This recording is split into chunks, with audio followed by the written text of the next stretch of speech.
good morning guys. Update ko lang kayo sa aking mga tanim dahil malapit na ako mag 4 years dito sa ating pagwa-YT.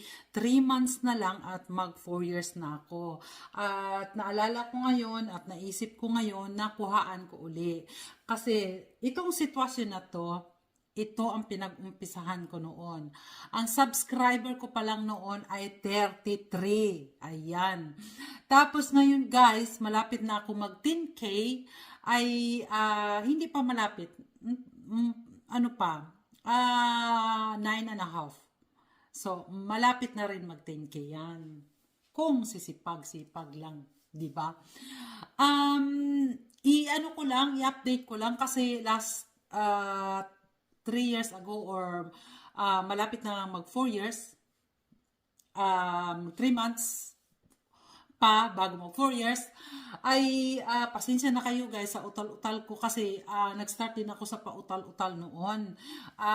Kahit nga hanggang ngayon hindi pa rin nakahasa ang pagsasalita, pero at least dire-diretso naman tayo, di ba? Kasi guys, nag-start talaga ako, iuulitin ko lang ha, kasi matagal na nga, ulitin ko lang na nag-start talaga ako ng aking pagwa-YT dahil sa pag-gardening. At ngayon naman ay nakikita ko namang marami na naman akong tinanim. Usually, every year naman talaga, pero last year nga hindi ako nakapag maraming tinanim dahil nga nasa bakasyon. Pero ngayon, nandito kasi, mag-start ka na magtanim dito ay February or March. Yung matagal tumubo ay talagang January, iumpisahan mo na. So, ito guys, nag-start ako March, at yung mga chili ko ay malalaki na doon na sa garden namin. Inuna ko na doon dahil pwede na siyang ilabas. Ito ay inaantay ko pa ng 1 week. Kasi medyo delikado pa sa weather namin. We call it impinlik pa. Kasi ito ay gorky at saka zucchini at saka tomato at mga pitisili. Pero pwede na rin yung iba. Hindi ko pa rin nailabas kasi nga sabi ko, antayin ko talaga ang tamang oras niyan, tamang araw. Kasi nga siyempre, mahirap kasi na yung pinaghirapan mo ay masisira lang dahil ang weather namin dito guys ay malamig. At ang summer namin dito ay 3 months nga lang, kaya pag ano na yan, pag summer na yan, ayan, pulido na ang aming pag-aalaga ng mga tanim at pagtatanim dahil doon lang kami makakapagpalabas ng aming mga tinanim. Ang aking tinanim. Ako lang ang nag-ano niyan guys. At saka, marami talaga ako. Ipakita ko lang, marami. Ayun pa, meron pa sa pilang bita. Iulitin ko nga pala. Kasi, ang sitwasyon kasi na to, ay dito rin ako nag-start. Tulad na sinabi ko kanina, dito sitwasyon na to na sa bintana ko lang. Di ba? At, sa ngayon, ay mabuti naman at naalala ko at syempre makalimutin nga ako ay gusto kong ipakita sa inyo uli. Ang naunang-una ko talaga guys na naisipan ngayon dahil 2 years ago ay Sir Agri, mega love shoutout, yung sinasabi kong avocado. Mahirap talaga ako guys buhay ng avocado. Ang sabi ng iba, madali lang. Pero yung meron talaga tayong mga tanim na hindi kaagad na, yung bang hindi ba naaayong kaagad sa atin. Pero guys, sa kasipagan ko at nagsusumikap talaga ako na makatanim uli ng avocado, ay ayan guys, ipakita ko sa inyo. Tumubo siya guys. Ayan o. Ayan siya guys. Di ba mataas na? Nung isang araw ko pa sana to ipakita. Kaso lang wala talaga akong time. Busy talaga ako. Ayan siya guys. Ayan. Pag bumubuka na siya guys. Teka. Marami kasi akong Marami kasi akong tinanim. Ayan Ayan ang avocado ko. Kaya ang naisipan ko lang kasi diniligan ko siya kanina. Iba't iba ang pagtubo niya. Samantalang the same day ko lang naman itinanim. Di ba? So, ang sa apat na to, last time pinakita ko sa inyo 6 yung tinanim ko, di ba? Ngayon 4 lang. So, tingnan nyo guys, sa sabay kong silang tinanim, meron talagang mataas. Ayan, meron talagang mataas na siya. At ito pa lang siya. O, diba? At ang pangatlo guys, ay, ayan, bumubuka pa lang. Ayan. Pag bumubuka na yan guys, ibig sabihin na may ano na siya, ayan, hindi ko lang masyado ipakita, may ano na siya, may ano bang words, ano ba tawag nito? May gamot na siya. Ano ba tawag niyo no? Ayan oh, nako, roots. Oh, yan, English na lang natin guys, para madali. At ito naman guys, ay hindi pa bumubuka. Ayan. Kaya inaantay ko na lang na pag bumuka siya, it means, ayan, ay talagang dire-diretso na siya. O, diba?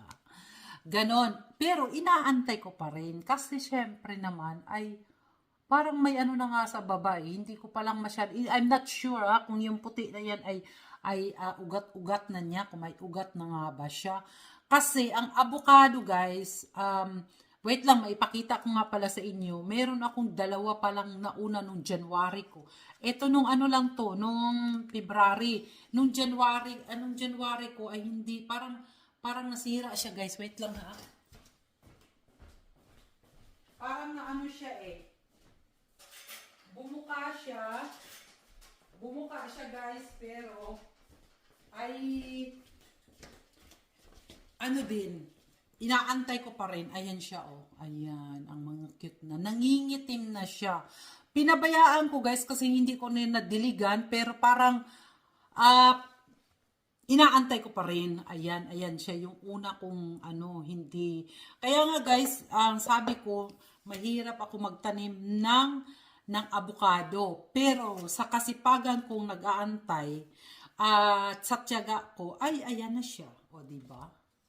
Oh, ayan na siya, diba? Ang iba kasi madali lang daw yan. O, yun na nga guys. Depende rin naman kasi siguro sa seeds. Depende rin siguro sa nagtatanim. At depende rin siguro sa weather. O, diba? Ang ano ko talaga ngayon guys, no? Maganda ang aking, yung iba parang nagyayelo na siya. Kasi nga, ano siya, yung bang gusto na niyang lumabas, pero hindi ko pa siya mailabas. Mas okay lang yan sa akin na ganun lang, kaysa naman masyado, lalo siyang masisira. Ito na yung mga parsley ko, ayan na oh. At saka, yung tanim guys, kung saan yung ilaw, kung saan yung sun, ay doon siya, ayan oh, umaano siya, yung sumusunod sa ilaw ng, kung saan yung may ilaw, yung ibig sabihin, kung saan yung liwanag, sumusunod. At saka yung sa likod na yun ang mga malunggay ko. Medyo nagkaroon na rin siya nagkayelo dun sa baba, kasi, ang malunggay, nilabas ko one time doon sa labas, kasi uminit ng sikat ng araw ng time na yon. Sabi ko, gusto kong ilabas siya dahil para naman makaka-fresh air siya.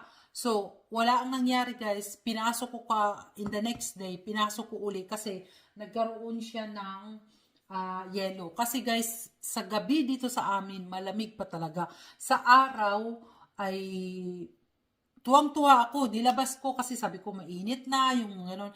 Pero alam na alam ko, before middle of May, wag talagang maglabas kasi meron silang sinasabi ditong kasabihan. Hindi lang kasabihan, totoo naman eh. Before, wala pang, how you call it, reyna ng kalamigan, pag hindi pa yan siya lumabas, ay wag munang ilabas yung mga tanim. Yun ang pagkaalam ko sa aking biyanan. So, syempre, tayo minsan ay may kagalakan na hala, mainit na, maganda ng panahon. Syempre, ang isip natin on that time ay talagang gusto mo nang ilabas kasi mainit na nga at saka gusto kong mag-free na dito kasi nga dito to sa bintana namin guys, sa kusina at puno at okay na nga ngayon eh. Medyo nailabas ko na yung mga ilang pieces yung chili ko, mga 80 pieces siguro yun. Mga mahaba na kasi. Kaya nilabas ko na kasi pwede na kasi medyo may ano na siya yung bang pwede nang ilabas kasi medyo malusog naman siya. Ayun. Sana nga lang, pero sabi ni Ube, yung iba daw yung maliliit na nilabas ko doon kasi sinama ko na lahat ay medyo nag ano siya humina, pero yung malalaki okay na. So, yun lang guys, nag-update lang ako kasi nga ang pagwawaiti ko talaga ay napasubo lang talaga ako sa pagwawaiti guys kasi nga about kung alam nyo ang nangyari noon dahil about kasi sa ano lang ako dati guys yung sa Facebook ba na group the gardening sa mga group gardening yung mga katanungan noon yung mga kangkong yung mga ganun ba tapos medyo napasubo nga akong mag-whitey kasi sabi ng kaibigan ko ulit-ulitin ko na ilagay ko na daw sa pag-whitey anyway guys no. Pasalamat talaga ako sa inyong lahat at nakilala ko kayo. Marami tayong pinagsamahan na rin sa YT at maraming kakilala at kasiyahan at kung ano-ano pa man dito sa YT. Kaya maraming salamat guys. Tuloy-tuloy pa rin ako at tuloy-tuloy pa rin tayong lahat dahil wag na natin hangarin kung ano man ang malaking hangarin natin. Hayaan na lang yung malaking hangarin natin na papasok sa ating pagwawaiti kasi wag na nating i-force kaagad. Antayin ko man na matagal na tayo ay makilala. Yung maano na ba yung YT namin? Basta't yung importante sa akin ay masaya tayo sa isa't isa sa ating pagwa-YT. At marami tayong natutunan. Marami. Hindi lang sa nakilala, marami tayong natutunan sa pagtatanim at kung ano-ano pa. Diba dati yung hindi pa ako nagwa-YT, nanonood lang ako ng mga sa kanila. Ngayon ay sarili ko na rin ay nagwa-YT na rin. Ganun lang yan guys. Enjoy life lang guys tayo ha. Kung ano pa man ay marami tayong natutunan sa pag-YT. At isa pa nga pala guys, no? Nakikita ko kasi hindi lang yung natutunan sa pag-YT nagiging idol natin sila, nagiging inspirasyon natin sila. Kasi mayroong isang nagsabi sa akin na kaya daw nag-i-exercise na daw siya dahil nakita daw niya ako nagbo-boxing. Agay, Ginoo ko. Tuloy-tuloy lang guys. Ay, kasi bawat isa sa atin ay may idol sa YT, may experience sa YT, at nagmamahalan at naglablablaban sa YT.